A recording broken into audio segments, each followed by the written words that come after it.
¿Qué herramientas utilizáis bueno, pues, para luchar contra ello? ¿Vale? Vamos a bajar. Venga. Sí, bueno, había un psicólogo cognitivo, un clásico de la psicología, Jerome Bruner, que decía que hay dos modalidades de pensamiento. Y una primera modalidad es la lógico-racional, uno necesita evidencias, datos para tomar decisiones, y es el trabajo día a día, por ejemplo, de las personas que trabajan en ciencia. Pero a veces no es el modelo con el que manejamos la vida cotidiana, que está más dominado un pensamiento de sentido común y demás.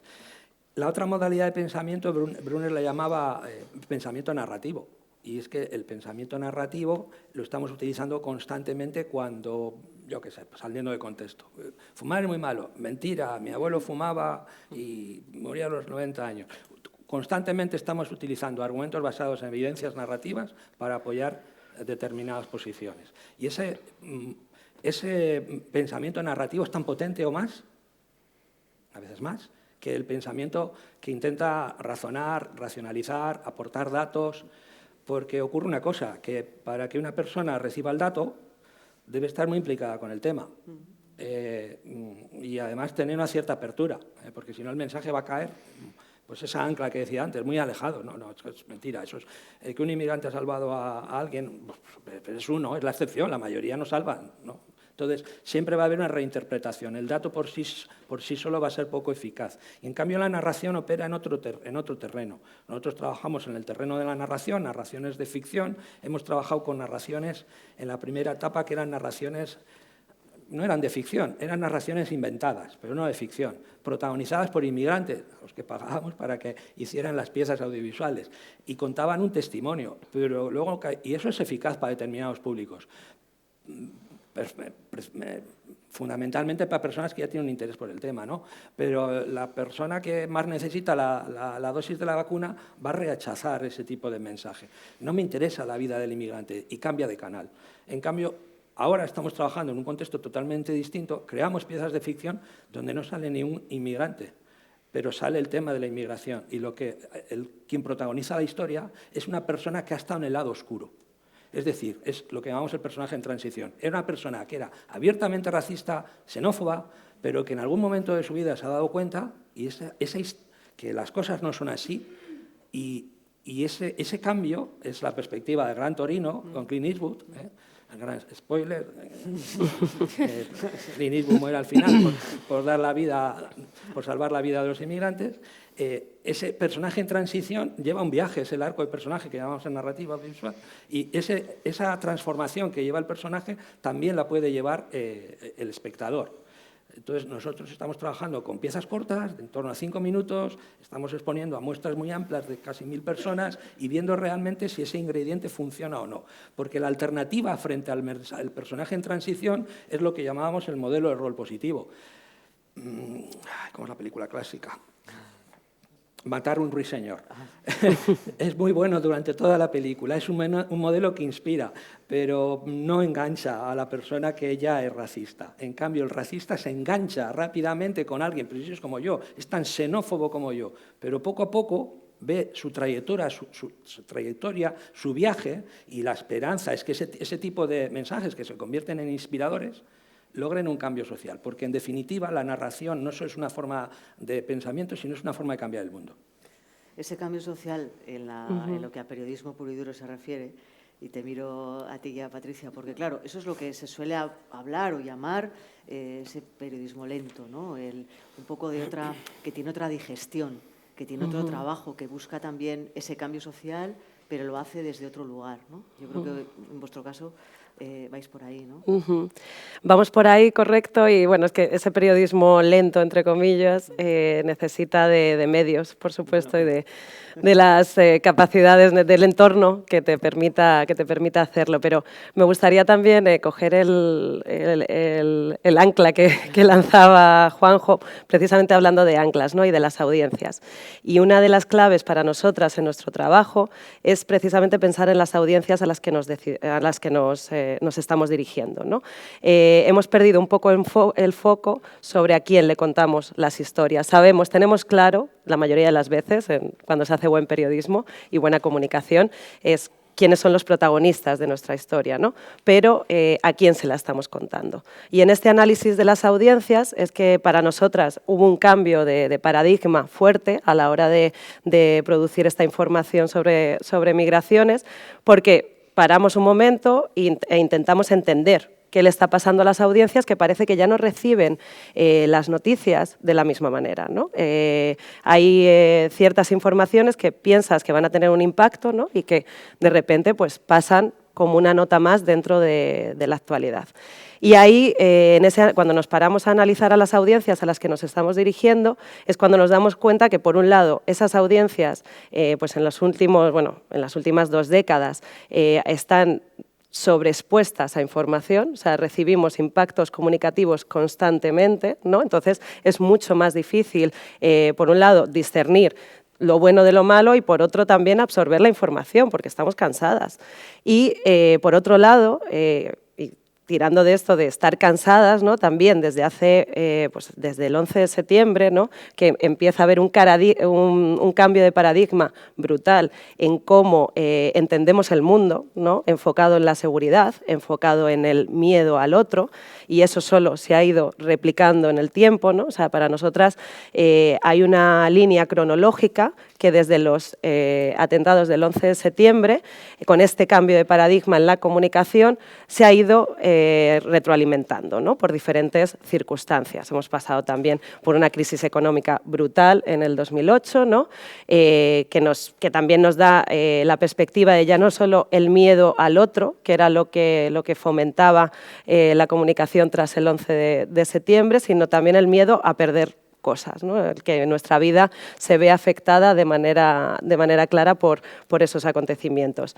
Después de esa crisis, COVID. Bueno, ahora encima ya no solo es que podamos perder nuestros medios económicos, nuestra casa, nuestro trabajo, sino que además nuestra salud está en riesgo y el otro se refuerza la idea de que el otro es un riesgo, ¿no? por el contagio, o sea, nos tenemos que aislar, vamos hacia sociedades en las que se fomenta el individualismo, ¿no? Y también estamos más solos.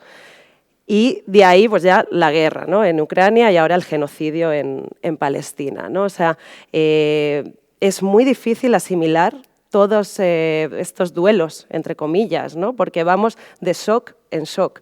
Y asimilar la información, muchas veces complicada, sobre migraciones, ¿no? Pues hablamos de regularización, de derechos básicos, ¿no? de personas que están en nuestro entorno. Son informaciones duras muchas veces y nos cuesta asimilarlas y pasamos sin darnos cuenta por esa información, ¿no? Y al pararnos a pensar en las audiencias, ¿no? Es cuando decimos, bueno, pues ¿cómo hacemos que los mensajes que creemos que son importantes para todas como comunidad, para nuestra convivencia, lleguen más allá?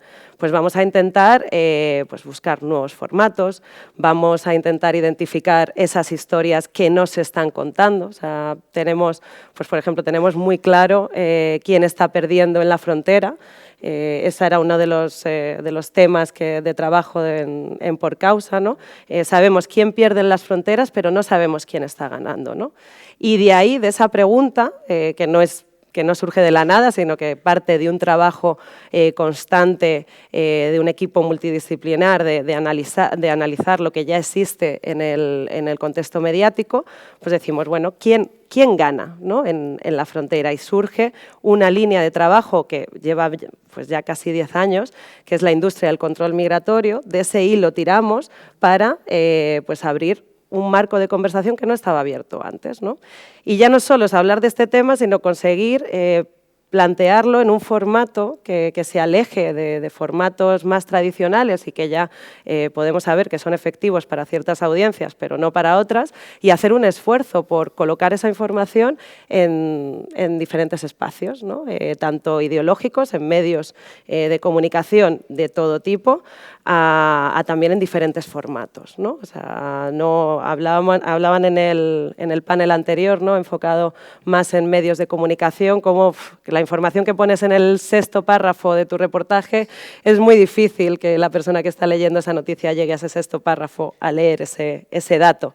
Entonces, bueno, vamos a plantearnos formatos alternativos. Como dice Juanjo, bueno, la ficción puede ser una de esas patas, ¿no? Formatos audiovisuales, de audio, sin perder de vista tampoco pues los ámbitos más académicos e investigativos, ¿no? Entonces, nosotras intentamos hacer el esfuerzo de crear productos periodísticos informativos de calidad que van en un formato más convencional, aunque siempre metiendo una pata de visualización, que en datos me parece que es clave, ¿no? para aumentar esa capacidad de retención por parte de la persona que te está leyendo o que está recibiendo esa información, a también visual, ¿no? Y presentar esas informaciones en formatos que no suelen utilizarse o que están más denostados.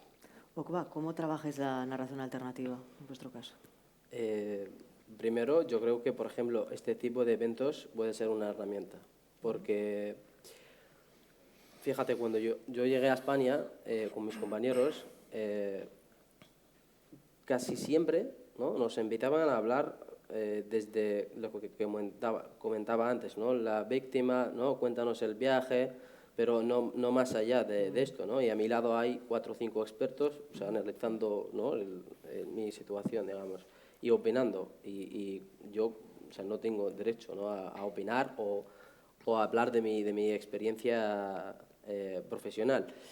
Entonces, el hecho de estar en espacios de este tipo, ¿no? Yo soy una persona refugiada, soy periodista, soy muchas más cosas también.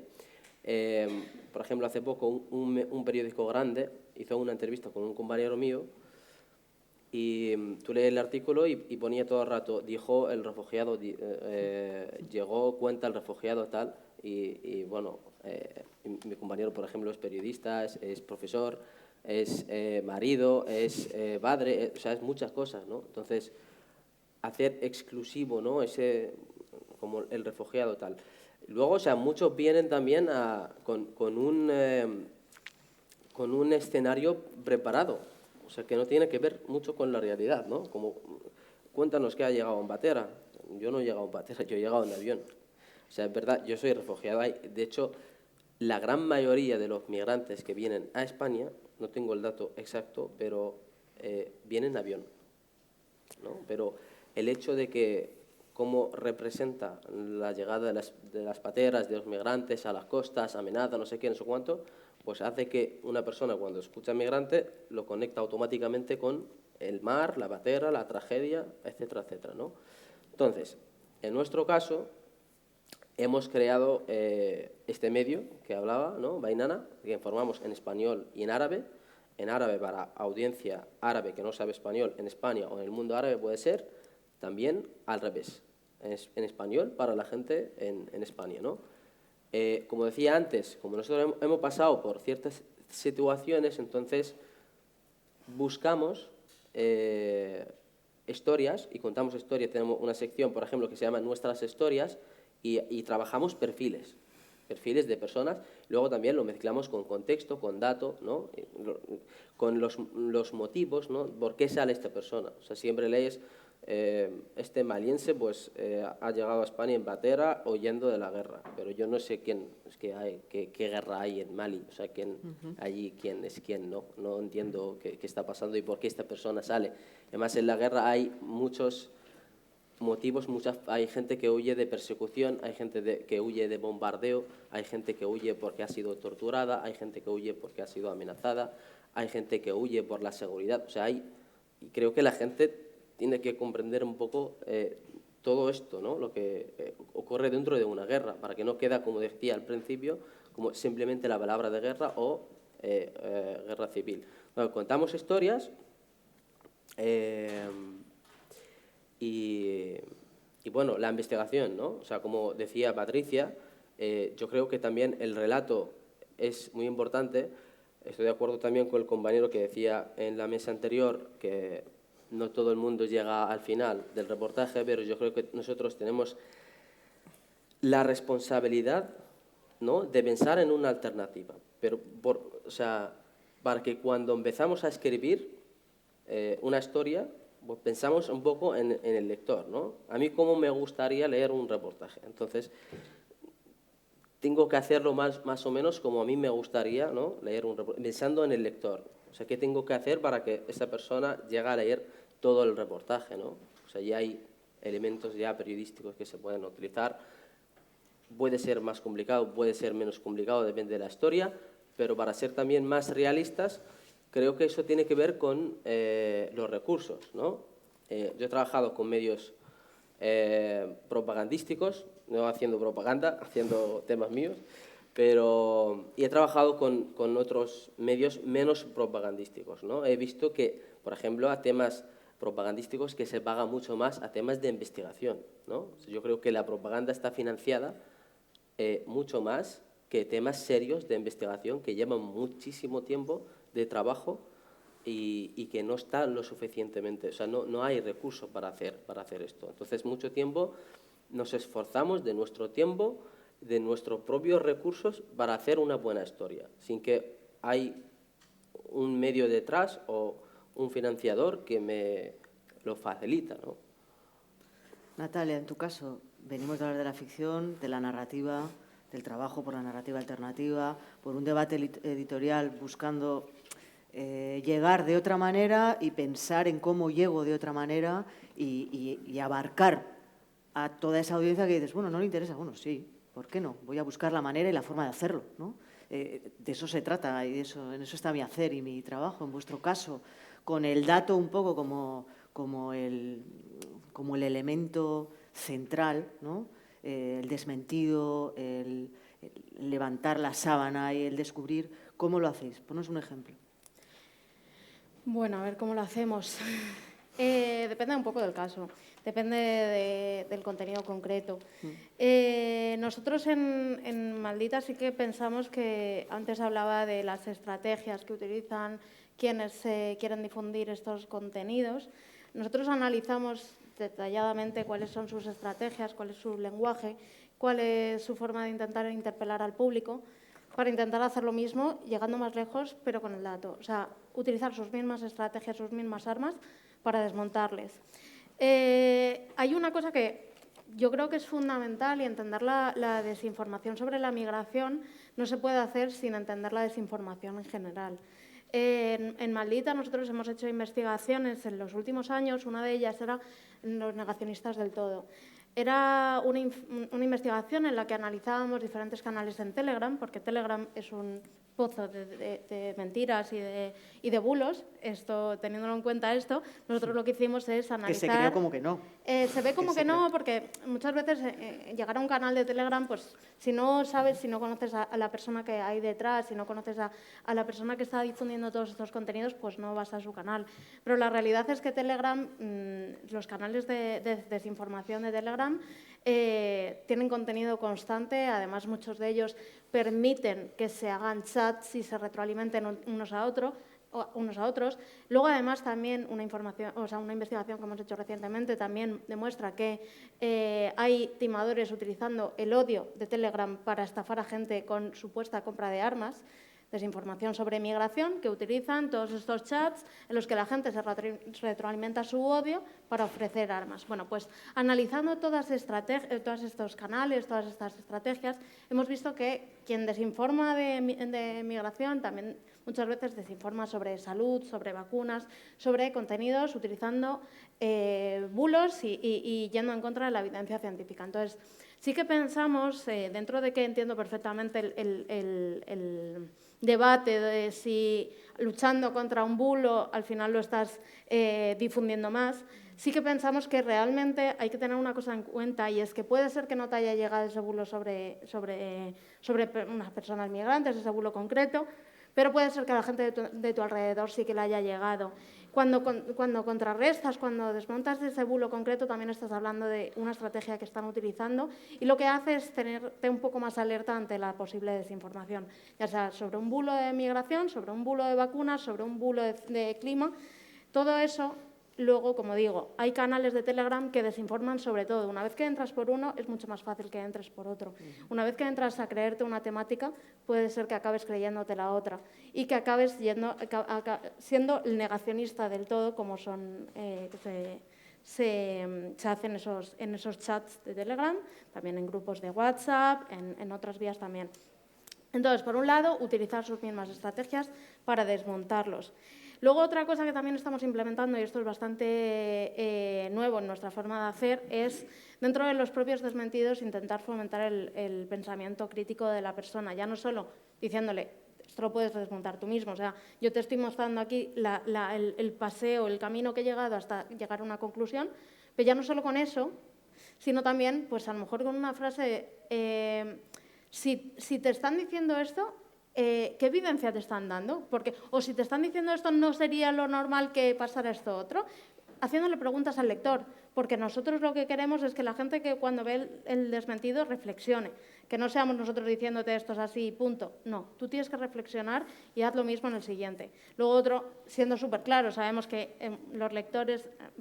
hay una cosa que a los periodistas yo creo que en general nos gusta mucho y es hacer temas súper profundos, preciosos, que dedicamos muchísimo tiempo en ello y que luego la realidad es que hay mucha gente que pues, no pasa del tercer párrafo. ¿Qué hacemos en Maldita? Pues te vamos a contar en 3 claves porque eso es un bulo. Y ya si quieres leerte el resto del desmentido y conseguir las herramientas para desmontarlo, tienes ahí el contenido. Te ponemos el contenido y te ponemos un sello de bulo encima para que lo identifiques claramente. Otro debate que es muy legítimo, el uso del lenguaje. Ellos utilizan menas, nosotros vamos a utilizar la palabra menas, entrecomillada siempre, porque yo de mi boca no voy a utilizar lenguaje que creo que estigmatiza a los migrantes, pero sí que creo que es importante que lo pongas entre comillas, porque la gente que llega, busca el término mena en una red social, no solo tiene que llegar al contenido que es un bulo, también tiene que llegar al contenido que dice que eso es mentira. Y luego, otras cosas, otras herramientas que creemos fundamentales y que también estamos implementando, por ejemplo, el papel de las personas migrantes en los medios de comunicación.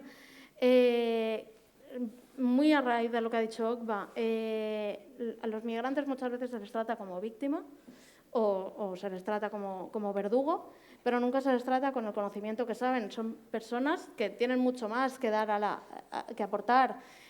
Nosotros ahora hemos creado una base de datos que se llama MigraVoice, en el que personas migrantes que tienen mucho conocimiento, que pueden ser utilizados como expertos, puedan dar su voz como expertos en un tema que nada tiene que ver con migración. Si estamos hablando de clima, una persona que viene pues, por ejemplo, de Siria o una persona que viene de Zimbabue, pues a lo mejor tiene mucho conocimiento sobre clima, sobre crisis climática y tiene que aportar en esa conversación. Y lo va a aportar desde su conocimiento como experto siendo una persona migrante. Entonces, las personas migrantes tienen que estar en los medios de comunicación de otra forma. Creo que así también se cambia un poco la idea que se tiene de las personas migrantes y que es un trabajo creo que un poco más reposado, más a la larga, que cambiará a la larga. Y, por supuesto, alfabetización mediática. Enseñarle a los chavales que un TikTok no es una fuente fiable, que lo que le dice su amiga está muy bien que se lo diga a su amiga, pero que igual tiene que acudir a otro sitio a ver si eso es real o no real y que bueno, que sepan, tengan un pensamiento crítico y sepan mirar más allá de lo que tienen en ese instante, en ese momento, en un scroll infinito en sus redes sociales. A partir de aquí ya vamos a jugar, ¿eh? O sea, no os voy a nombrar y intervenid, por favor. ¿Qué herramienta creéis que es más efectivo, ¿no? A la hora de utilizar la herramienta? Quiero decir, como comunicación contra los estereotipos, el dato o el relato, ¿qué ventajas, qué desventajas tiene? ¿Cuál es el camino más fácil para empezar a entrar y por dónde veis la vía? Bueno, sí. Venga, Juanjo, dale. Bueno, yo creo que no se trata de ver qué es más eficaz o no, porque dependerá también nuevamente del contexto y de las características de las personas a las que queremos llegar, ¿no? Pero sí que es verdad que conectando con esa idea de antes de las dos modalidades de pensamiento y demás, intentar racionalizar lo falso de una desinformación, aportando evidencias estadísticas abstractas, va a llegar probablemente a menos gente y probablemente va a llegar a gente que ya está concienciada, a los ya convencidos. Pero la persona que no tiene un planteamiento muy alejado de esa posición, pues no, va a ser mucho más complicado a través de racionalizar, de dar datos, de dar evidencias. Nosotros, en particular, y también apoyándonos en lo que dice la investigación a nivel académico y tal, la evidencia narrativa parece ser que es mucho más potente que la evidencia no narrativa, entre otras cosas por el tipo de procesos que pone en marcha. Porque para poder llegar a las personas con datos, eso significa que las personas tienen que ser racionales todo el rato, que tienen que estar en actitud de vigilante todo el tiempo, que tienen que estar con el nivel de implicación elevadísima.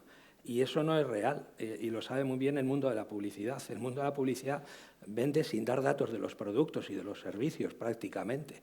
Está generando imágenes, está contando historias sobre por qué un determinado producto es eficaz para cualquier cosa. Porque como hay tantos productos dentro de una misma categoría, que tenemos que utilizar una cosa más allá de lo que sea el dato. Porque es imposible estar constantemente vigilante y con el nivel de implicación elevado para estar determinando si TikTok es fiable, no es fiable, si este bulo, luego hay una información en Maldita que te dice que ese bulo es falso. Eso implica a un tipo de persona que no es el ciudadano común, es un grupo muy minúsculo de personas a las que llegar. En cambio, la potencia del relato, yo estoy convencido que el relato mata dato, la potencia del relato es porque opera en otro sentido. Y todos somos contadores de historias, todos somos creadores de historias y todos nos involucramos con mucha más facilidad con las historias. A veces el dato provoca reacciones de resistencia al mensaje. Nosotros lo que llamamos es reactancia, ¿no? Cuando alguien me quiere decir que eso no es así, pues yo me pongo nervioso y digo, no, me estás intentando vender la moto. Y con el relato, con la narración, digamos, de ficción, que no tiene por qué ser de ficción, la narración cuando cuenta una historia, que hay una serie de personajes que le suceden cosas y alguien obtiene, y a partir de ahí se puede tener una enseñanza, una moraleja de toda la vida. A través del relato se ponen en marcha otros mecanismos que tienen más que ver con procesos emocionales que conectan con la historia de los personajes.